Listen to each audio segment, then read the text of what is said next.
Terus juga ya artinya masih adakah kesempatan, ya, masih adakah kesempatan dari sekian ratus atau ribu orang yang membutuhkan jasa kesehatan di sekitar itu. Mengapa demikian? Karena di situ ada pesaing. Nah, ada pesaing, ya. Nah, ketika sebuah rumah sakit masuk di pasar yang sama, di pasar Kota Bandung atau di pasar Bandung, ya, Bandung Raya misalkan, ya. Nah, itu harus memikirkan begitu, berapa persen sih yang belum terpenuhi, gitu ya, berapa persen yang belum terpenuhi. Nah, lalu juga berpikir, mengapa sih orang pergi ke luar negeri, ya, orang-orang Bandung tuh banyak ke Malaysia, ke Thailand, ya, dan lain-lain. Kenapa sih, ada apa sih gitu? Apa di Indonesia tidak ada? Nah, gitu kan, gitu ya. Nah, ini gitu. Jadi itu, ya, jadi semua keputusan strategi bisnis, strategi usaha dimulai dari pemahaman tentang pasar, tentang pelanggan, tentang pesaing. Ya. Pasar dan pelanggan yang membentuk pasar, ya, merupakan titik awal di dalam membentuk strategi bisnis. Nah, gitu ya. Jadi merupakan titik awal melakukan strategi bisnis. Ya, nah ini seperti apa karakteristiknya, ya? Nah, karakteristik dari strategi market driven. Nah, seperti apa karakteristik dari strategi market driven itu seperti apa? Ya, kalau kita lihat di sini. Strategi karakteristik market driven ini diantaranya adalah berorientasi ke pasar, ya. Berorientasi pada pasar. Nah, artinya tadi bahwa apa yang kita tawarkan itu adalah harus berdasarkan pada kebutuhan pasar, keinginan pasar. Yang kedua, berikutnya adalah menentukan kemampuan, kapabilitas yang khas, gitu ya. Menentukan kemampuan kapabilitas yang khas. Jadi apa kemampuan kita? Apa kemampuan rumah sakit ini, ya? Mungkin secara umum, ya, kemampuan bidang kesehatan. Kesehatan apa? Umum, khusus, atau apa, ya? Nah, ini di situ menentukan kemampuan atau kapabilitas yang khas, yang khusus, begitu, ya. Tentukan kita punya apa setelah kita mengetahui kondisi pasar, ya. Berikutnya adalah nilai pelanggan atau kecocokan dengan kemampuan. Jadi di sini harus kita pikirkan, kita uji, ya, sejauh mana nilai yang akan diberikan pada pelanggan atau nilai pelanggan, ya, cocok dengan kemampuan perusahaan rumah sakit. Sebentar, ini kelihatan nggak ini? Oh iya, kelihatan, ya. Ada, ya, masukin. Nah, oke, ya. Nah, jadi sejauh mana nilai atau value, benefit, ya, benefit yang akan disampaikan, yang akan diberikan, yang akan ditawarkan cocok dengan kemampuan rumah sakit, begitu, ya, kemampuan perusahaan. Nah, ya, itu diinikan, ya. Berikutnya adalah, nah, kalau cocok, maka bagaimana cara mencapai kinerja yang superior, ya, kinerja yang superior, kinerja yang di atas korbanan, ya, kinerja yang di atas korbanan daripada pasien atau konsumen atau pelanggan, ya. Itu jadi sehingga kalau itu tercapai, maka diperoleh yang namanya superior customer value, ya. Nah, itu, ya, kembali lagi ke sini, berorientasi lagi. Nah, lalu kembali lagi terus siklusnya seperti itu. Itulah karakteristik dari strategi market driven. Nah, kemarin waktu Bapak Ibu bersama-sama kita bahas tentang analisis SWOT, di mana? Di sini, ya. Nah, SWOT-nya di sini. Yang kita bisa ketahui posisinya di mana sih? Apa kemampuan kita, ya, apa kebutuhan mereka, kemampuan kita bagaimana. Nah, di sini istilahnya apa yang dibandingkan antara kemampuan yang dimiliki dengan harapan-harapan dari pasien tentang layanan yang mereka inginkan begitu. Itu ya, seperti itu karakteristik market driven. Ini bisa diterjemahkan lagi nanti ke dalam seperti apakah kemampuan, seperti apakah nilai yang mereka inginkan, itu lebih berkembang lagi nanti ya. Nah, selanjutnya, ini mengapa mengejar strategi market driven? Nah, di sini didasarkan pada logika. Satu, pencapaian perusahaan yang menunjukkan karakteristik market driven atau dorongan pasar sangat berkesan karena memiliki kemampuan yang bagus begitu ya. Nah, di sini seperti apa langkah-langkahnya? Nah, berorientasi pada pasar. Jadi pelanggan adalah titik utama di dalam organisasi. Jadi artinya di dalam dunia persaingan pasti pelanggan itu harus menjadi titik utama di dalam bagaimana mengembangkan organisasi ya. Diperlukan komitmen ya untuk secara terus-menerus memberikan nilai, memberikan value ya, value proposition sudah perlu ya, yang superior ya. Ini terus-menerus bahwa value atau nilai-nilai atau benefit-benefit yang kita berikan itu harus bisa mencapai superior. Ya, harus di atas korbanan mereka, ya, di atas korbanan mereka. Sekalipun mungkin dari segi harga bagi orang lain dianggap mahal, nah itu, tapi bagi konsumen dianggap murah. Nah, karena apa? Value-nya yang lebih tinggi begitu ya. Nah, ini diterjemahkan dalam dunia kesehatan seperti apa? Yang superior itu seperti apa? Yang memiliki nilai di atas di atas korbanan itu ya, gitu. Untuk itu, keterampilan yang superior dari skill dalam memahami memuaskan pelanggan. Nah, pasti ya para dokter atau juga perawat, terutama dokter ya, ini bagaimana mencapai superior skill ya, itu kemampuan di dalam memahami dan memuaskan pelanggan seperti apa. Dan yang berikutnya adalah di sini memerlukan keterlibatan dan dukungan dari seluruh tenaga kerja. Jadi nggak mungkin satu aspek saja, bagian pelayanan atau bagian pemasaran atau dokter melayani pasien atau perawat tanpa dukungan dari bidang lain, dari bidang keuangan, bidang manajemen operasi, ya, bidang SDM, ya, nggak mungkin bisa mencapai superior, ya, superior customer value. Nggak mungkin bisa mencapai value yang tinggi di mata konsumen jika masih banyak sekali kekurangan sebagai akibat tidak adanya keterlibatan dari seluruh stakeholder yang ada di rumah sakit. Nah, ya, ini konsepnya seperti itu. Bagaimana bisa mencapai superior skill untuk memuaskan, diperlukan keterlibatan kebersamaan, begitu ya. Berikutnya adalah kita lihat cara yang lainnya, selalu memonitor keinginan dan kebutuhan konsumen yang cepat berubah. Nah, ya, memonitor keinginan dan kebutuhan konsumen yang cepat berubah. Nah, sejauh mana di dunia kesehatan yang cepat berubah seperti apa? Apakah di aspek kesehatan dasarnya atau di aspek lain yang selalu melakukan terjadi perubahan-perubahan itu, ya? Di aspek apa? Karena produk itu kan kalau dikembangkan ada 5 tingkat produk. Ada core benefit, ada ada generic product, ada augmented product, ada expected product, ada potensial product, kan begitu. Seperti itu ya.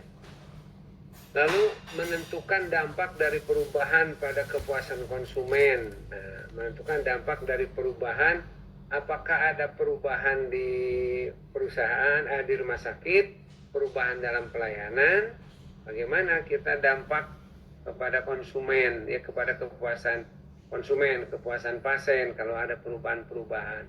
Syukur-syukur ada perubahan tersebut mengakibatkan menaiknya kepuasan, ya, menaiknya kepuasan, gitu, kepuasan dari pada pasien yang loyal, ya, gitu, termasuk yang baru juga, begitu. Nah, selalu meningkatkan tingkat inovasi produk, ya, inovasi jasa. Nah, inovasi ini bisa yang intinya, yang dasarnya, atau inovasi bagian dari sebuah produknya, bagian dari pelayanannya. Terjadi value proposition, ya, mengejar strategi untuk menciptakan keunggulan bersaing, ya. Bila mencapai itu, maka mungkin akan tercipta yang namanya keunggulan bersaing. Keunggulan bersaing ini dilihat dari segi apa? Ya, terutama dari keunggulan di dalam produk, ya, keunggulan dalam harga, ya. Jadi produk unggul sehingga harganya murah, bukan rendah, ya, harganya murah, begitu. Lalu pelayanan juga mudah, gitu, ya, pelayanan mudah, gitu, ya. Kayak misalkan contoh ini barusan hari-hari inilah, hari-hari ini, ya, katanya pelayanan itu ke rumah sakit, ke rumah negeri aja, di negeri itu macam kata kayak Hasan Sadikin misalkan, begitu, ya. Ini contoh begitu, karena segala dokter banyak di sana, segala kemampuan dokter di sana. Tapi yang lain apa? Katanya pelayanan yang kurang bagus, terus pelayanan dari perawat dan lengle juga judes, gitu kan. Ini contoh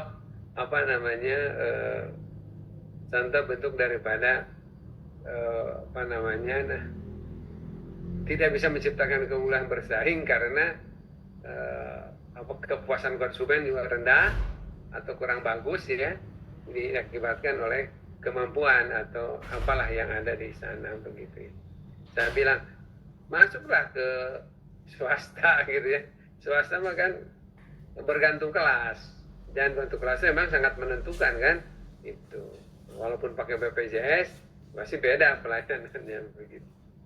Ya, kebetulan kemarin habis di rumah sakit dan sedikit apa-apa rumah sakit negeri ini, dan tidak ada bandingannya, ya, di Bandung ini pasti itu lebih komplit lah, begitu. Baik, ya. Nah, ini karakteristik berorientasi pada pasar itu pertama ini, Pak, ya. Nah, kita harus bagaimana di dalam karakteristik berorientasi pada pasar. Pertama, ini harus fokus pelanggan. Apa yang menjadi prasyarat bagi nilai untuk pelanggan? Apa yang menjadi prasyarat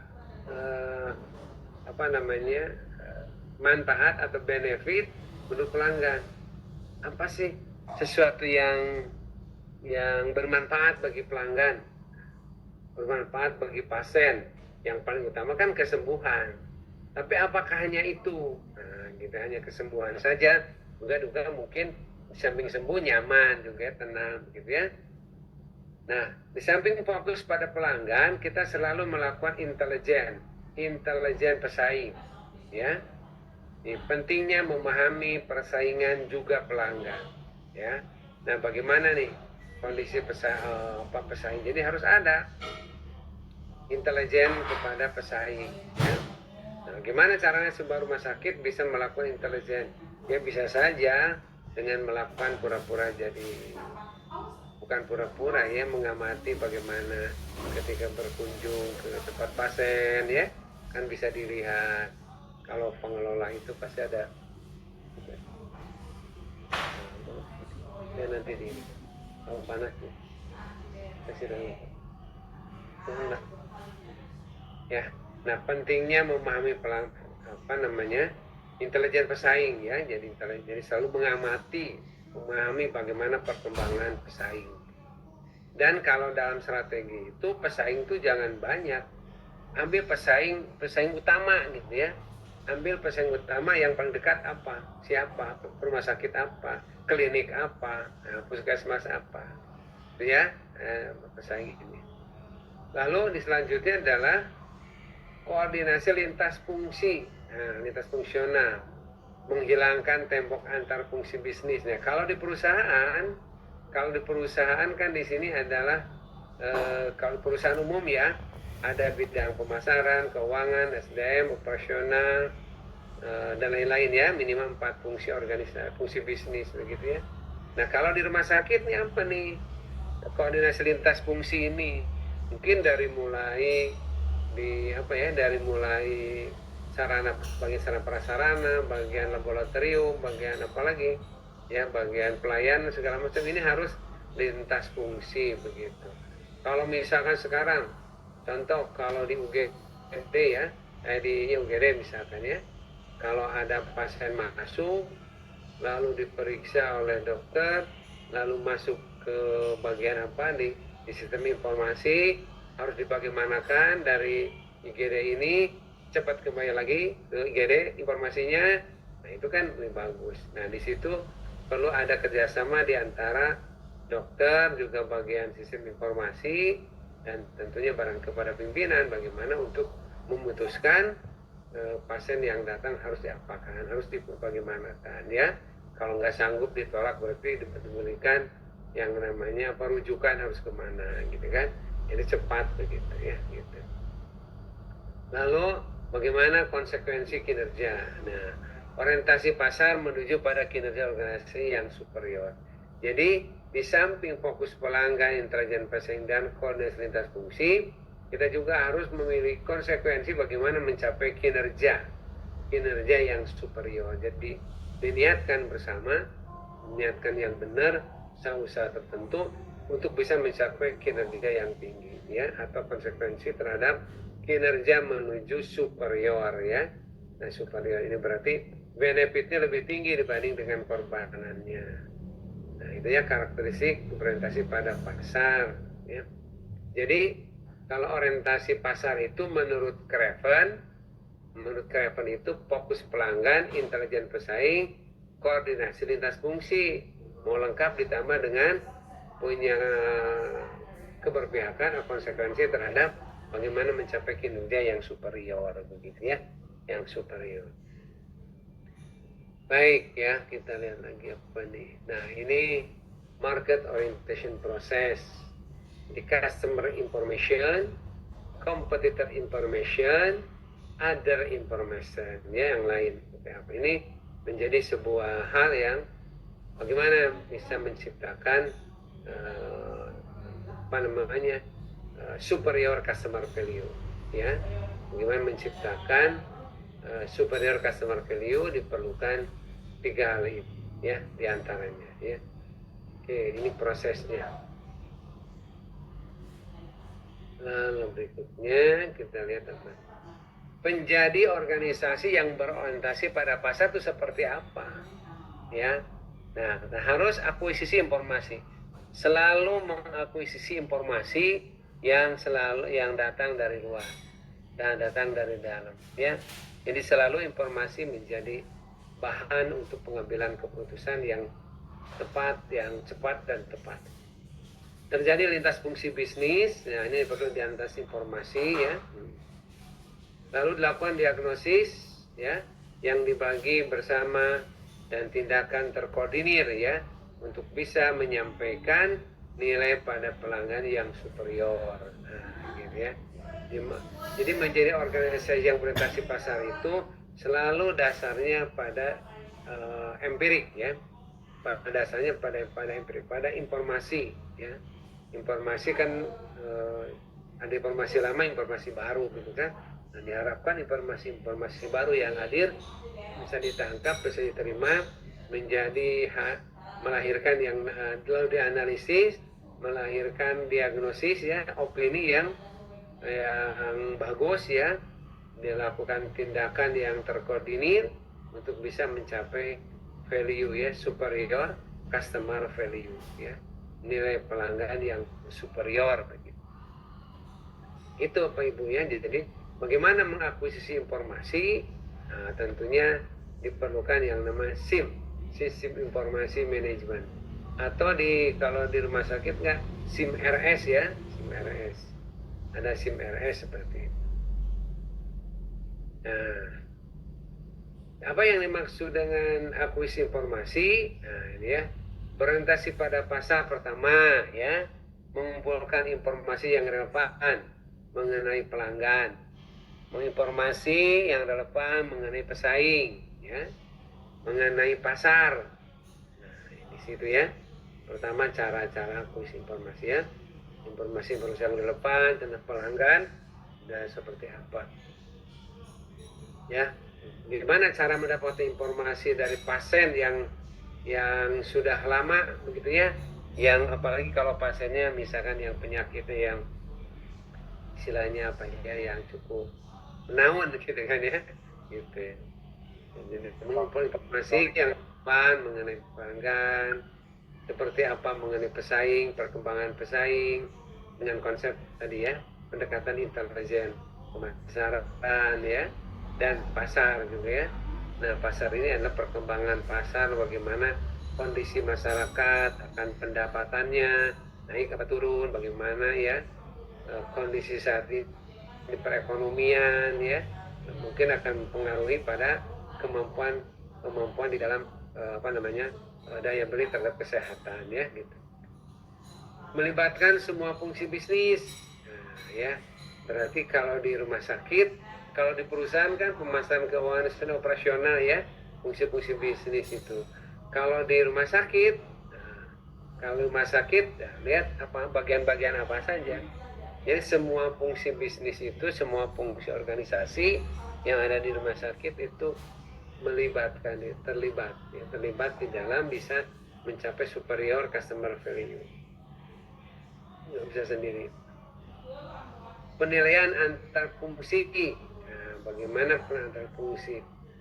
Berbagi informasi dalam bentuk produk yang inovatif dengan orang-orang lintas fungsi dalam organisasi ya.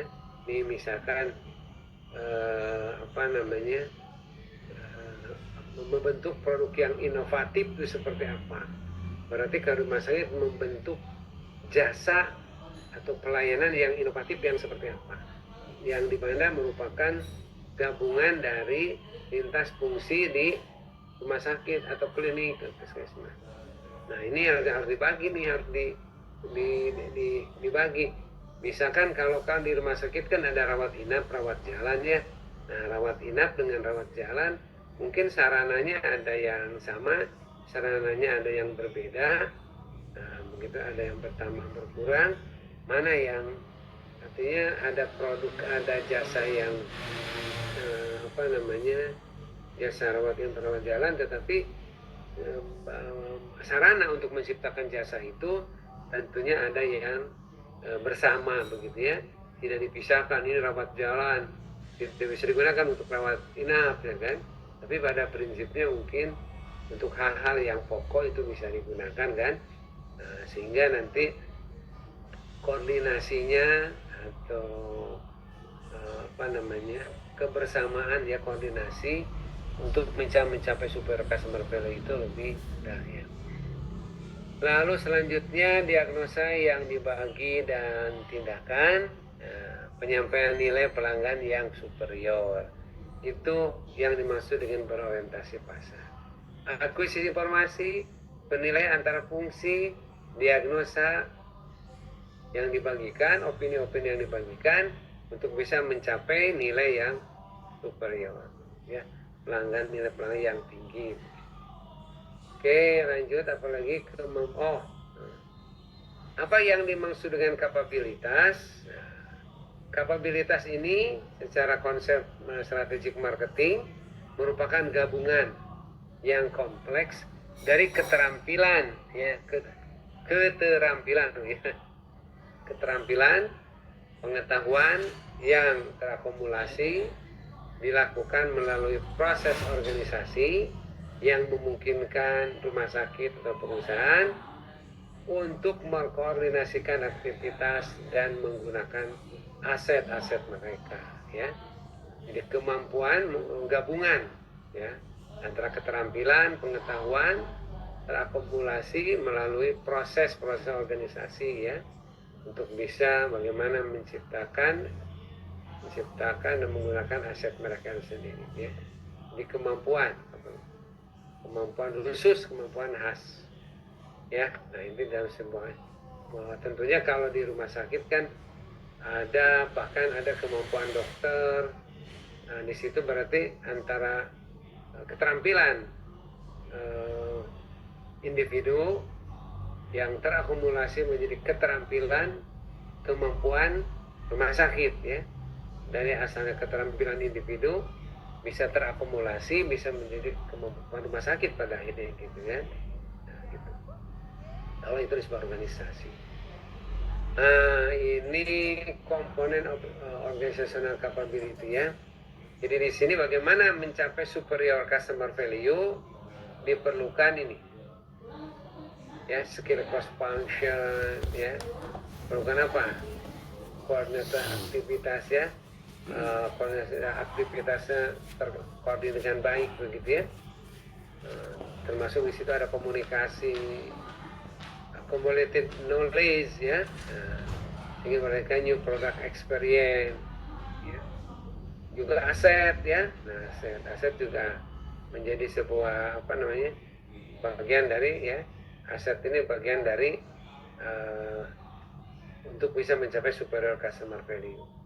Skill, knowledge, activity, aset ya, untuk bisa melahirkan superior customer value.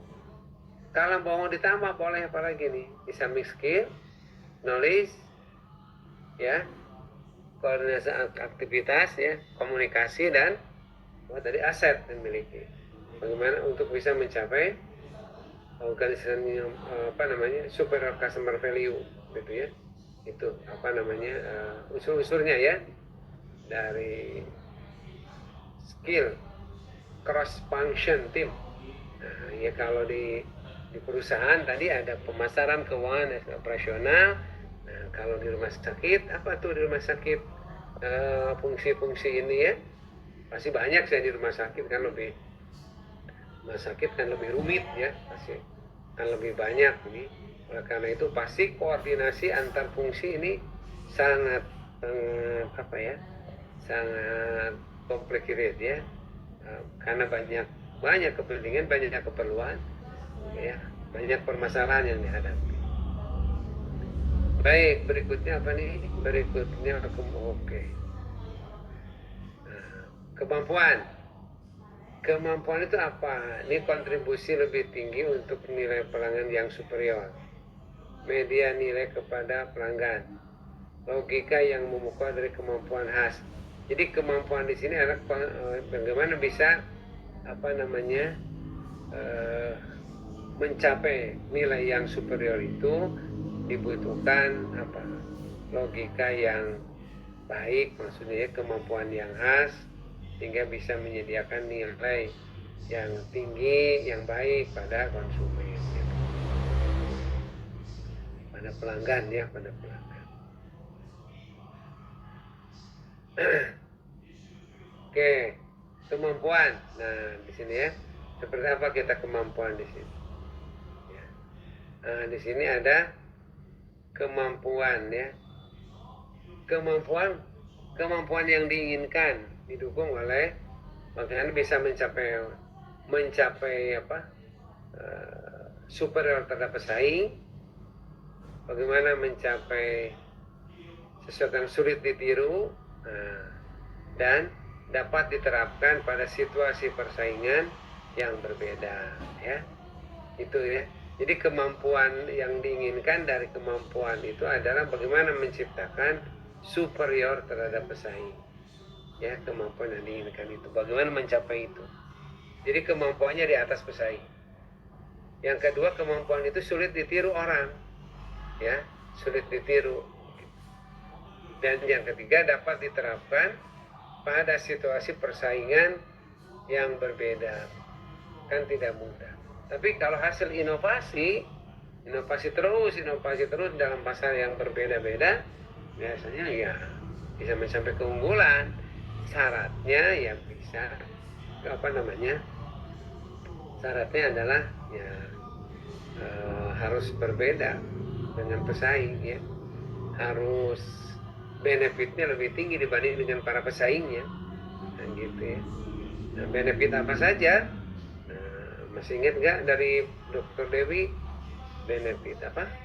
Benefit apa aja tuh Pak benefitnya? Benefit apa saja Pak? Yang dimaksud secara konsep dari Dr. Dewi ada nggak pernah dibahas? Benefit apa saja Pak Ibu? Satu benefit apa aja? Masih ingat? Benefit produk. Benefit apa lagi? Benefit pelayanan. Benefit apa lagi? Benefit citra ya. Nah, benefit apa lagi? Benefit personal. Minimal 4 hal ini bisa diterima oleh konsumen ya. Produk apa lagi? Citra apa lagi? Personal. Satu lagi? Produk, terus pelayanan terus personal, citra. Terus citra ya, itu. Bandingkan dengan korbanan. Nah, korbanannya apa saja?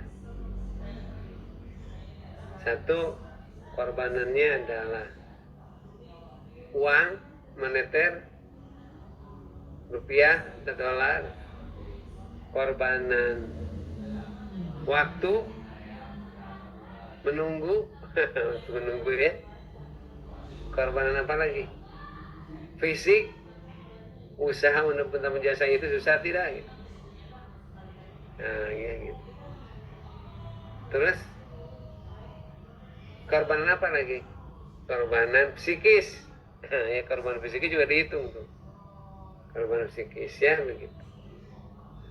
Ya, nah dan dibandingkan benefit, produk, pelayanan, personal, citra berbanding korbanan uang, korbanan waktu, fisik, secara fisik dan psikis.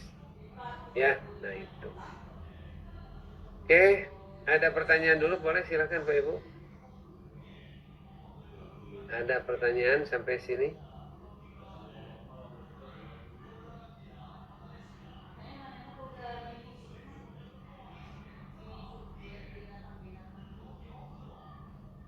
Ya, jenis kemampuan. Yang di sini kemampuan ada proses dari luar ke dalam, ada proses dalam keluar, terjadi yang namanya proses spanning ya, untuk bisa jenis-jenis kemampuan ya. Lalu berikutnya klasifikasi kapabilitas. Nah di sini penekanan keluar, penekanan ke dalam, proses spanning ya.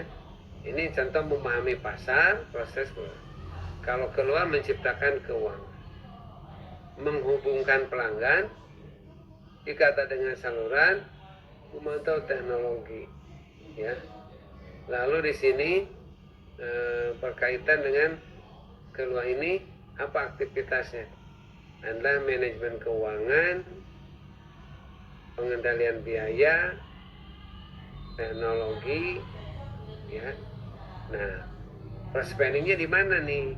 Nah, bisa pemenuhan order pelanggan, penetapan harga, proses pembelian, layanan pengiriman untuk pelanggan. Ya. Jadi situ ada istilahnya apa ya? Ada berkaitan dengan kondisi luar, berkaitan dengan kondisi dalam, di antara luar dan dalam. Nah ini supaya bagaimana agar sinkron, maka di samping memahami ini juga bagaimana tentang kondisi keuangan, pengelolaan biaya dan sebagainya ya.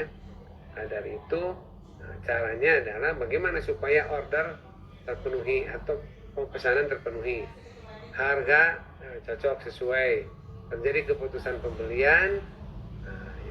Bila begitu maka layanan pengiriman ya atas produk atau pengembangan jasa itu bisa dilakukan atau bisa terjadi.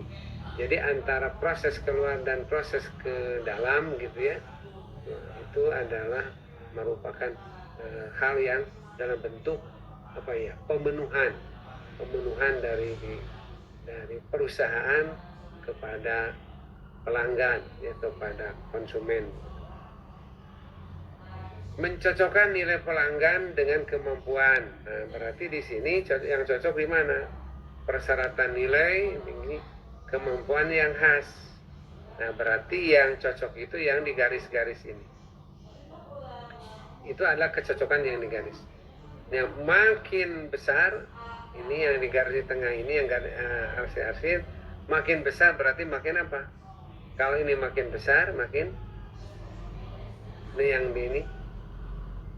Kalau perhimpitannya makin besar, berarti makin apa? Makin persyaratan nilai kemampuan khas. Yang di akhirnya makin besar berarti makin apa, Pak Ibu? Ilustrasinya makin besar berarti makin irisannya makin besar ya, antara keinginan dengan pemenuhan.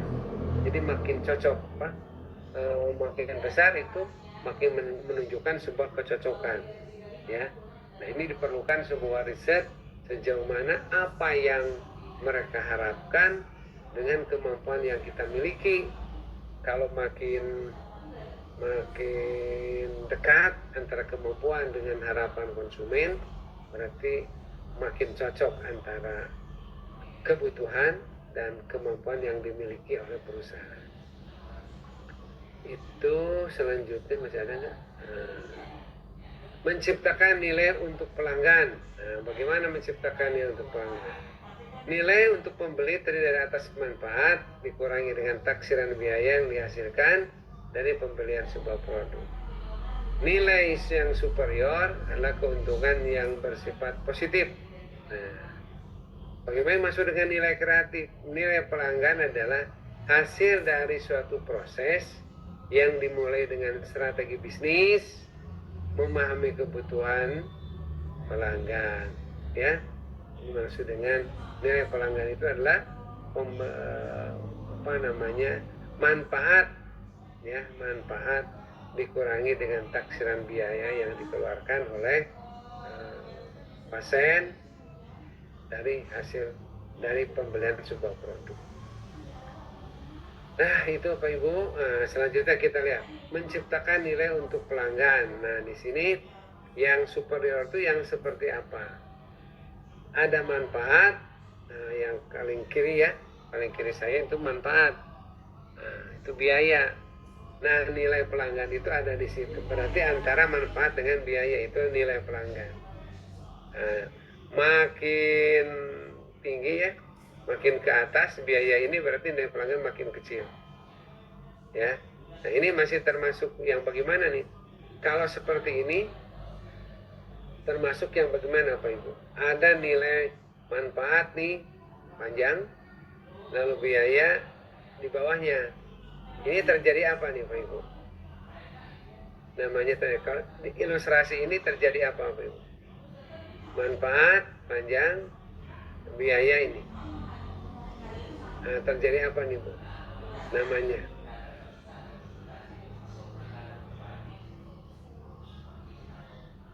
Berarti manfaat yang diterima pelanggan menerima manfaat dari padahal biaya yang dikeluarkannya kecil begitu Pak. ya, terjadi apa namanya? Namanya terjadi apa kalau seperti ini?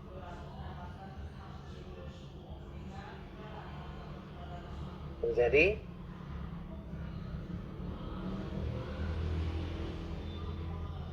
Kalau Bu Dewi dulu udah menyampaikan tentang ini Bu, kepuasan, loyalitas, dan value udah ya. Ini namanya terjadi yang namanya superior customer value. Itu Bu.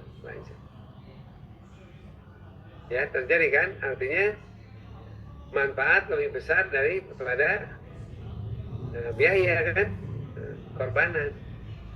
Nilainya sebenarnya ya, nilai pelanggan ini selisih begitu antara manfaat dengan biaya. Kalau ini katakan ini menjadi biaya, ini menjadi manfaat, namanya apa? Manfaat menjadi biaya, biaya menjadi manfaat, terjadi apa namanya?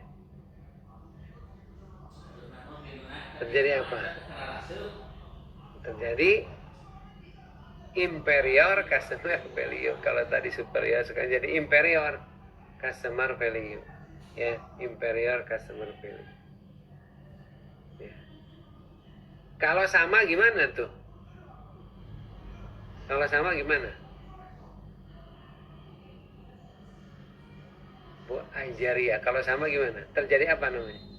Tadi kan kalau lebih banyak benefitnya, manfaatnya berarti superior.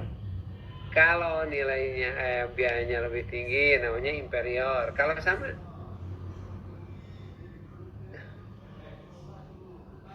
Kalau sama gimana?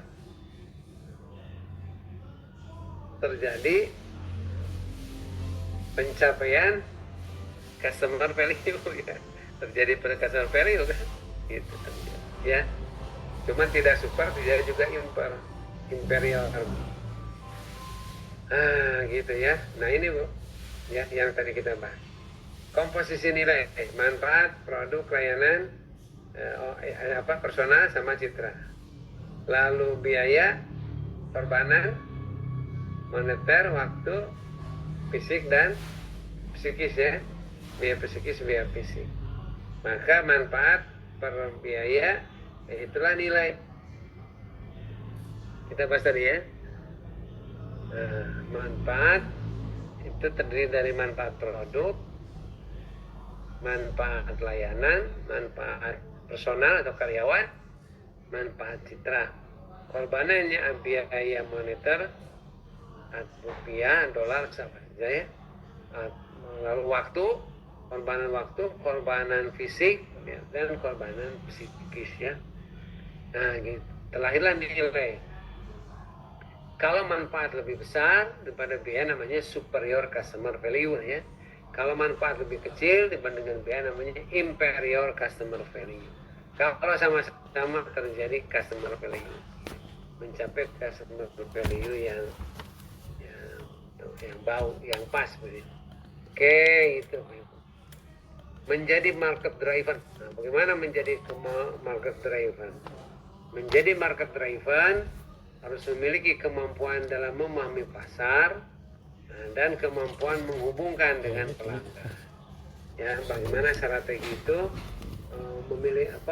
memahami bagaimana kondisi pasar dan juga kemampuan dan menghubungkan dengan pelanggan. Jadi ada hal yang berkaitan dengan relationship pelanggan, marketingnya. Saya pikir udah kali itu ya. Oh, masih ada nih. Inisiatif market driven. Ini tahun seberapa? Bagaimana? Pertama, memahami pasar. Proses yang itu untuk memahami pasar, baru pencarian, mengumpulkan kebutuhan informasi, dibagi lintas fungsi dan diinterpretasikan ya.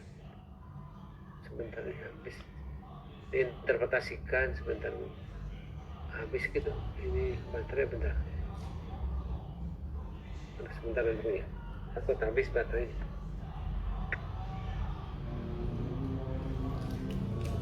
Minta dicek si bapak ya? Mana yang ini? Misalnya si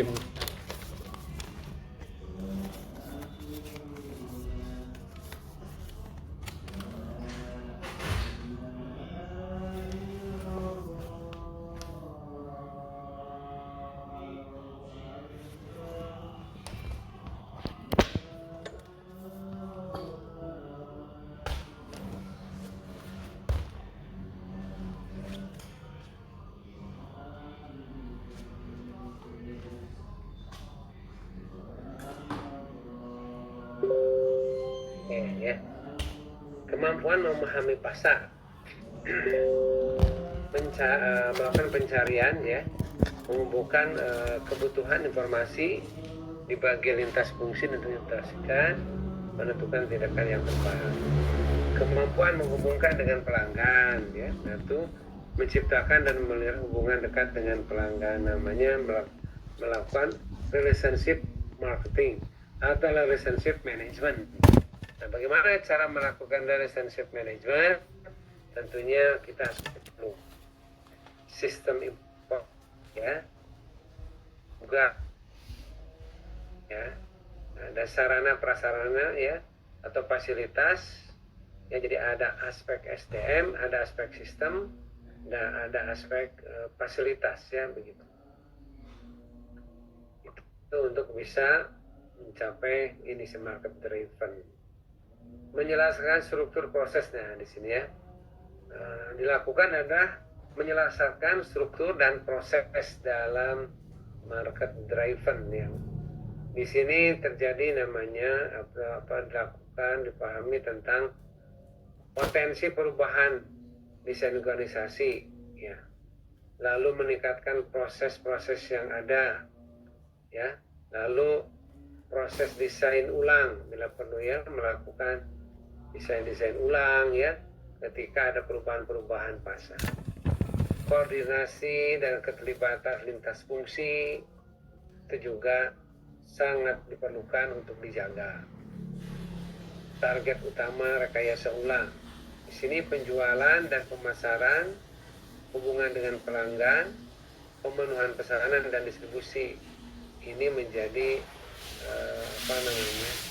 target yang perlu diusahakan, direkayasa, sehingga ini bisa berjalan antara pemasaran, melakukan penjualan, bagaimana membina hubungan pelanggan, bagaimana memenuhi katakan permintaan pesanan atau juga dalam distribusi. Ini adalah bagaimana kita menciptakan yang namanya inisiatif market driven ya. Tantangan di era baru untuk pemasaran strategis apa? Nah, ya. Pemasaran strategis menghadapi tantangan dan peluang yang belum pernah terjadi sebelumnya.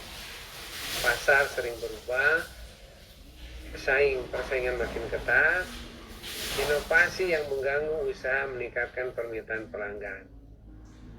Juga memperhatikan tentang tantangan lintas etis, ya, etis di dalam berbisnis, perubahan sosial dan global, juga respon sosial dari sebuah organisasi. Nah, itu Pak Ibu ya.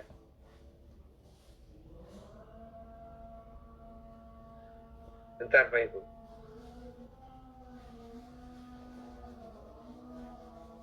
Istirahat sebentar. Kenapa sekali?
Baik Bapak Ibu ya.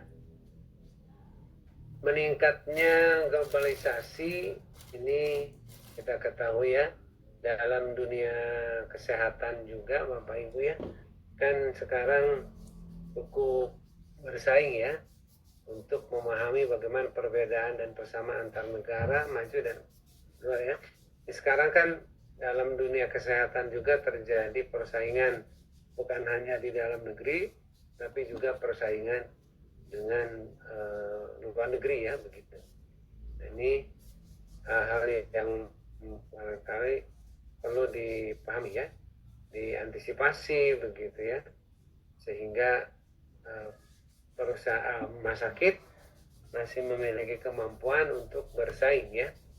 Ya, ada peluang dengan adanya perjanjian-perjanjian usaha ya, perjanjian bisnis baik di tingkat ASEAN, di tingkat Asia Pasifik maupun di tingkat lainnya ya, Indonesia ASEAN dengan negara besar lainnya, dengan Cina misalnya atau Tiongkok, ini makin membuat persaingan makin ketat ya, karena ada pasar bebas begitu ya. Walaupun mungkin ada syarat-syarat yang harus dipenuhi di setiap sebuah usaha rumah sakit untuk bisa memasarkan jasanya di negara lain. Ini ada aspek peluang, masih juga aspek ancaman adanya persaingan. Ini pun juga ada mungkin juga peluang kerjasama ya. Ada terjadi outsourcing ya, outsourcing, dan juga mungkin berkaitan dengan masih banyaknya penduduk miskin ya. Miskin terutama ya di Indonesia banyak ya. Itu ya, akibat dari globalisasi. Lalu keanekaragaman dan ketidakpastian teknologi membuat peluang bonus yang cukup radikal ya. Ada beberapa teknologi yang bisa bisa meningkatkan pelayanan, tapi juga adanya teknologi ini bisa memperlemah pelayanan kalau tidak mampu. Perilaku etis dan tanggapan sosial ya, ini semakin menuntut ya, itu berkaitan dengan perilaku etis ya. Tantangan etika, tanggung jawab perusahaan ya, dalam bentuk CSR, dalam bentuk kesejahteraan ya, dan tanggung jawab juga pada stakeholder. Nah, itu yang pertimbangan-pertimbangan yang perlu dipahami bagaimana dari adanya perilaku etis dan tanggapan sosial dari masyarakat. Nah, itu untuk strategi market driven ya. Itu Ibu ya. Oke. Ada pertanyaan dengan strategi market driven yang menurut saya kalau dilaksanakan sangat luar biasa. Apakah di rumah sakit bisa melakukan murni market driven? Nah, silakan dikaji begitu ya. Silakan dipahami apakah rumah sakit bisa melakukan strategi market driven yang istilahnya yang tentunya banyak sekali pasti tantangannya ya. Nah, tantangannya pasti banyak untuk strategi market driven ini ya. Ya. Ya. Ada pertanyaan Pak? Mangga, gimana Pak? Sih, ini lihat orangnya. Ini lagi di mobil Pak, punten. Gelap. Waduh, Pak Ade gimana Pak? Di mobil di mana? Dari mana? Pokoknya di Bintaro di Jakarta Pak. Mangga apa Pak? Ya, jadi mengenai kompetitor intelijen. Nah, kalau misalnya kita itu di satu tempat itu adalah rumah sakit, kebetulan saya rumah sakit jantung satu-satunya misalkan di satu daerah, apakah kita tetap mengadakan intelijen kompetitor itu, dan apa-apa saja sih yang harus kita perhatikan, karena kan ini kalau mereka yang ada kompetitor yang mau ngisi atau mau membuat rumah sakit di situ pasti perlu dana besar gitu. Jadi dan banyak dokter yang nggak mau gitu datang ke situ. Nah ini kira-kira apa saja yang kira-kira harus kita gali di kompetitor intelijen itu, Pak? Terima kasih. Ya, jadi gini, eh,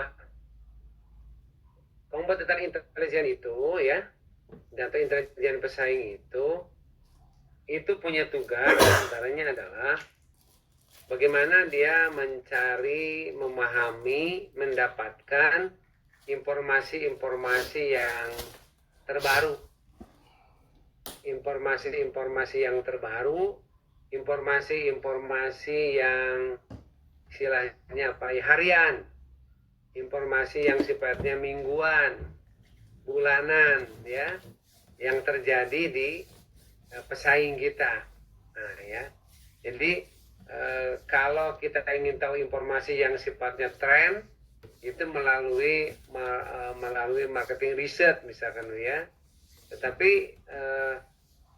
intelijen marketing ini sifatnya bagaimana mencari informasi yang sifatnya jangka pendek. Nah, informasi yang sifatnya jangka pendek, informasi harian istilahnya ya, mingguan ataupun bulanan, apa yang terjadi pada pesaing, apa yang terjadi pada pelanggan atau ya pelanggan kita atau pelanggan pesaing.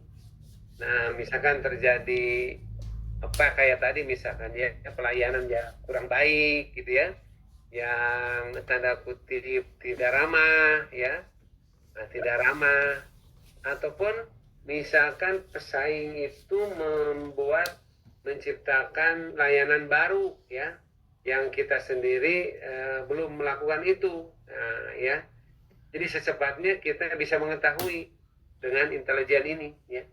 Jadi kan kalau tren misalnya sekarang, kalau tren teknologi, nah itu kan pasti semuanya orang tahu dalam jangka panjang begitu ya, perkembangan perubahannya. Tetapi apa yang terjadi perubahan-perubahan, peningkatan kemampuan pesaing yang paling cepat, yang baru gitu ya, yang dekat, itu perlu diamati, perlu diketahui.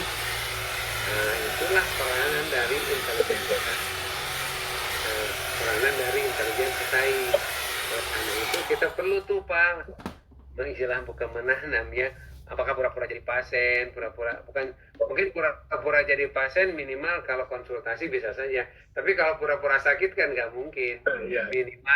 Minimal kunjungan, melihat ya, kan biasanya ya ketika orang sakit atau teman sakit atau siapa, atau sekalipun tidak ada yang sakit kan berkunjung ke rumah sakit mungkin yang sifatnya bisa dilihat, bisa ini ya, itu ataupun melakukan sebuah apa ya, wawancara dengan pasien yang menjadi pasien pesaing kita, itu bisa lakukan seperti itu, bagaimana perkembangannya. Nah, seperti itu Pak, sehingga Bapak juga sebagai pengelola bisa cepat mengetahui apa yang dilakukan oleh pesaing. Begitu Pak, gitu. Ya. Jadi tetap ada ya Pak? Ada Pak. Meskipun kita pakai satunya. Apalagi kalau misalkan gini, ini rumah sakit spesialis jantung, orang kan sudah punya anggapan kalau spesialis jantung berarti dia lebih unggul dibanding dengan rumah sakit umum yang ada penanganan tentang penyakit jantung, kan begitu, karena dia punya spesialis kan begitu. Namun demikian artinya jangan sampai kalah sama pesaing yang bukan rumah sakit jantung tetapi punya kelebihan-kelebihan dalam jangka pendek, dia sudah bisa lakukan perubahan-perubahan. Nah itu ya begitu, karena image masyarakat kalau ada rumah sakit yang spesialis berarti lebih punya kompetensi lebih tinggi dibanding dengan yang rumah sakit umum gitu Pak. Nah, ya, gitu Pak. Oke, ya terima kasih Pak. Jadi intelijen pesaing itu Bapak bisa secara informal lakukan melalui karyawan ya. Bisa kalau tidak sih Pak, bisa saja kita wawancara pasien rumah sakit lain dengan nanya-nanya yang sifatnya ringan, bisa dijawab oleh mereka begitu ya. seolah-olah kita akan jadi pasien gitu kan, bisa saja seperti itu. Sehingga perkembangan pesaing itu selalu teramati begitu seperti itu ya, begitu. Begitu Pak. Mangga yang lain silahkan.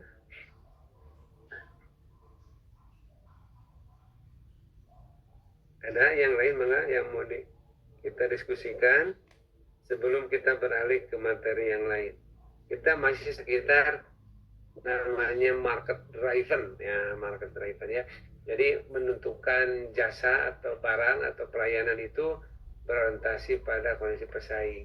Caranya apakah dengan intelijen kepada pesaing atau dengan fokus kepada pelanggan yang kita amati atau calon pelanggan bisa. Dan pelanggannya harapan-harapan dari mereka apa.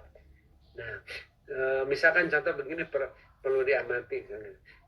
Kalau di pasien itu, kalau di Indonesia, ya pasien orang Indonesia di rumah sakit Indonesia, sok rada apa ya, bandel gitu kan, bandel apa namanya, marah atau gimana lah gitu ya. Kenapa kalau di luar negeri katakanlah kalau berobat ke luar negeri nurut gitu. Nah itu ya apa namanya, ini diskusi atau pengalaman dari para dokter yang ketika kita ketemu di Kuala Lumpur ya pada saat itu ke Penang. Kalau pasien orang kita kalau di Indonesia itu istilahnya apa ya, nggak nurut lah gitu ya. Tapi kalau di luar negeri itu mereka nurut gitu ya. Nah ini kan secara perlu diamati kan, kenapa begitu gitu. Gitu. Apakah seperti itu Ibu temukan gitu? Ya, gitu Pak. Sotoy Pak. Kalau keluar itu nurut gitu katanya begitu ya gitu.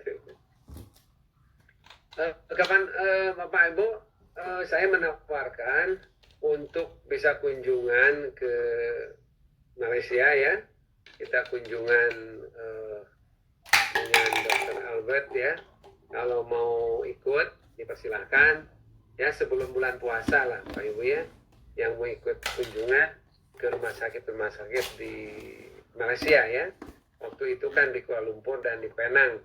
Nggak tahu sekarang apa sampai ke Penang atau enggak ya, bergantung pada kondisi di sananya begitu ya. Waktu itu kami ke Sun Hospital apa namanya, cukup ya banyak masukan lah, banyak ini kan ya. Yang lain silakan, ada.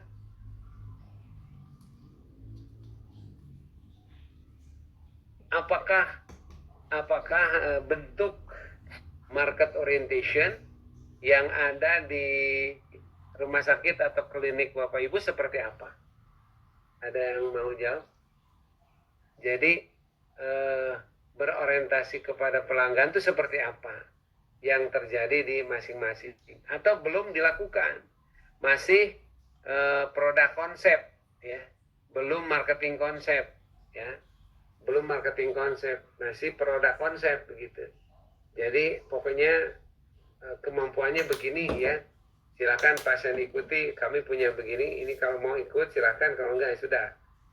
Tapi kami tidak, misalkan di kami itu selalu berorientasi apa harapan pasien, terutama di bidang yang non medisnya, misalkan seperti itu ya, seperti itu bisa dilakukan ya, dilakukan seperti itu. Ada yang kan bisa kita lihat, ada misalnya begini deh, misalnya begini, kalau kita lihat Bapak Ibu ya, misalkan kalau kita sudah belajar 5 tingkat produk kan Bapak Ibu ya, masih ingat nggak 5 tingkat produk?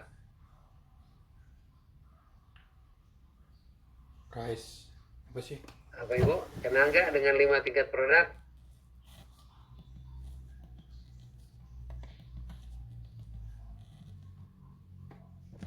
Yang manfaat inti itu ya Pak?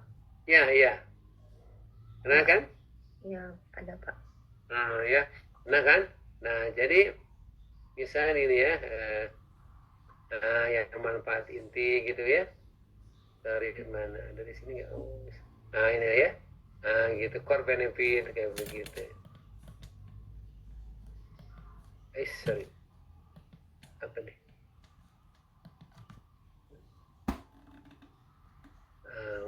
Kayak gini ya. Nah kayak gini ya, Ibu.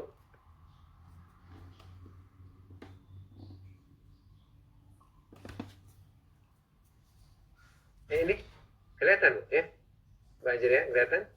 Kelihatan, Pak. Nah ini kan kayak begini nih ya, bisa dilihat apa namanya core benefitnya ya. Nah 5 tingkat produk ini, manfaat intinya kan sehat, core benefitnya kan sehat ya. Ya manfaat intinya kan itu ya, supaya gimana supaya sehat. Nah untuk bisa mencapai sehat, nah diperlukan sebuah jasa ini berapa nih? Nah, ini sarana ya, sarana untuk bisa mencapai sehat ini, berarti fisik. Nah di sini ada ekspektif dari fisik ini, apa yang diharapkan dari gedungnya, dari sarana, dari tempat prakteknya, tempat pemeriksaan sebagainya. Nah mana nih yang akan diperbaiki ya? Core benefitnya sih manfaat intinya ya sehat dengan cepat, sehat dengan apa namanya, dengan sehat bener lah gitu ya, artinya sehat full sehat begitu ya, atau masih ada harus tetap ada perawatan gitu ya. Nah ketika untuk bisa mencapai itu kan namanya bidang kesehatan dokteran kan, ini ada basic produknya. Basic produk ini sarana untuk bisa mencapai sehat. Dari sarana ini apa harapan dari konsumen, dari pasien seperti apa dari basic produk ini. Lalu juga bagaimana supaya pasien ini diberikan pelayanan tambahan. Nah di beberapa rumah sakit di Jakarta sudah sampai pada bagaimana augmentin produknya, pelayanan tambahan supaya yang sehat itu betul sehat dan senang dan seperti bukan pulang dari rumah sakit lah, seperti itu, bukan pulang dari rumah sakit. Jadi ada peran tambahan, bukan hanya mengantarkan, tetapi bagaimana dia supaya menjadi percaya diri, sehat, hingga ada bidang kecantikan ya, hingga di servis dulu lah, dibikin cantik, dibikin cakep tuh pulang itu seperti itu ya. Nah kira-kira bisa lakukan seperti itu. Oke ya, nah itu Bapak Ibu ya, berkaitan dengan market driven ya. Baiklah, kalau tidak ada yang bertanya mungkin sampai di sini saja berkaitan dengan lanjutan dari kemarin dengan analisis SWOT itu ya. Nah nanti Bapak Ibu harus bisa mencapai yang namanya strategi pemasaran ya, membuat strategi pemasaran. Sebentar, kalau ini Bapak udah pernah menyampaikan bagaimana membuat strategi pemasaran, Pak Jeria? Belum, Pak. Belum. Ya, coba kita sama-sama terapkan tentang strategi pemasaran ini dalam bentuk bagaimana membuat makalah tentang merancang strategi pemasaran kelompok lah, satu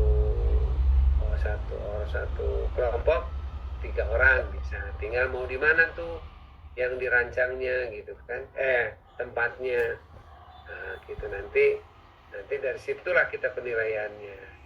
Boleh Pak Ibu ya, di tempat, boleh di klinik, boleh di rumah sakit boleh dirawat inap atau rawat jalan ya, ambil salah satu unit yang ingin dikembangkan.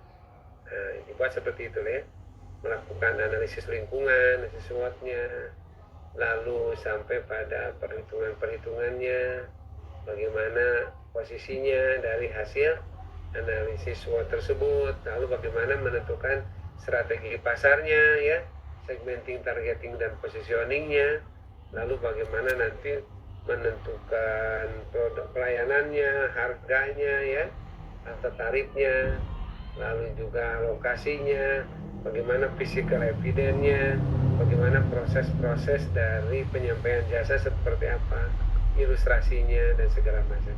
Sehingga nanti utuh adalah merupakan strategi pemasaran ya. Nah, strategi pemasaran ini kalau di tesis ya, di tesis itu ada di bab 4 ya. Jadi isi bab 4. Jadi sekarang langsung ke isi bab 4-nya.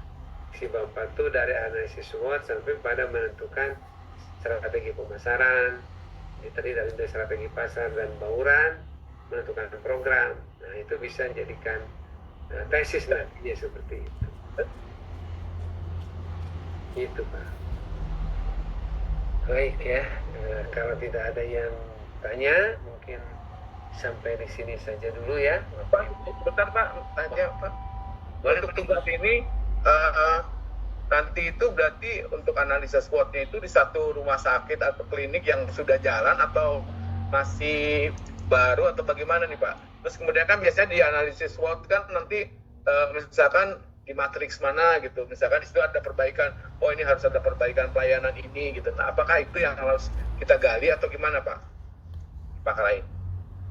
Betul Pak, betul Pak. Jadi rumah sakit yang sudah ada aja, klinik atau rumah sakit yang sudah ada dikembangkan. Nah ya seperti itu, bagaimana agar lebih baik lagi, misalkan tentang merancang strategi pemasaran dalam upaya meningkatkan kunjungan pasien, akan meningkatkan keunggulan bersaing ya, boleh seperti itu, gitu Pak. Nah sekarang mahasiswa saya yang sekarang angkatan 2021 nih sedang merancang strategi pemasaran untuk, kebetulan beliau ini ada di manajemen Siloam, manajemen Siloam itu ya. Dia sedang merancang bagaimana strategi pemasaran dalam meningkatkan kunjungan pasien di salah satu rumah sakit di Jakarta ya. Nah kebetulan ini tentang merancang strategi pemasaran gitu Pak, yang sudah ada. Nah, dikembangkan. Dia silakan berimprovisasi bagaimana sih supaya jasa ini bisa bersaing, bisa unggul dibanding dengan pesaingnya. Nah kan bisa menilai gitu Pak. Baik siap ya. Terima kasih Pak. Bisa sampai kapan Pak? Jadi ini tugasnya tugasnya itu saya coba 2 minggu seminggu setelah UAS ya, itu terkumpul. Seminggu setelah UAS dikumpulkan. UASnya kan kita masih ada beberapa pertemuan kan Pak ya. Nah, jadi sekarang dibuatlah kelompoknya dulu. Nah, kalau bisa nanti dipresentasikan di akhir tuh, di akhir perkuliahan dipresentasikan. Nah perbaikannya nanti ditunggu seminggu setelah UAS gitu Pak. Itu Pak ya. Siap. Nanti UASnya itu adalah makalah itu. Nah itu. Jadi nanti UAS hadir, tanda tangan. Nah itu kumpulkan seminggu kemudian makalahnya. Paling telat seminggu kemudian. Gitu. Kalau pada saat UAS sudah jadi ya bagus gitu kan. Ya baik. Pak. Saya mau ini dulu ya, izin mau mengabsen dulu Pak ya, bentar Pak.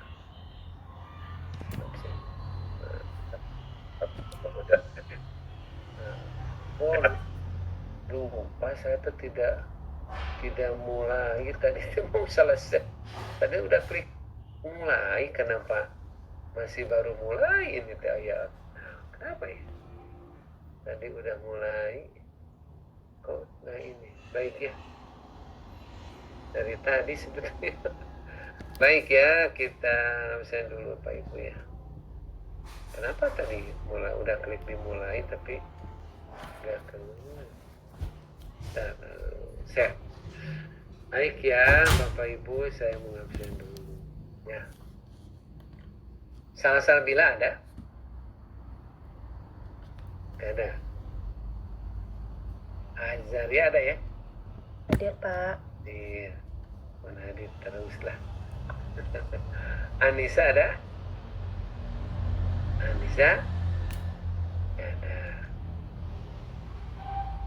Calvin, ada. Hadir. Muhammad Goldi, Hadir Pak. hadir. Marcella, hadir. Pak Yudi, Hadir Pak. hadir. Bu Peti, ada. Andrew ya. Andrew ya. Hadir Pak. Itu ya. Gisela, Hadir, Pak. hadir. Pak, punten tadi atas nama Ibu Feby hadir, Pak. Yeti hadir. Ya. Gilang, ada Gilang?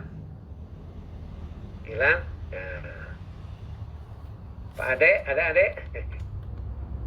Ada Pak. Siap. Pak Roni? Pak Roni ada? Nah, Roni ada ya. Dijawab. Pokok yang ngejawab akan dulu. Ripka ada? Sevita?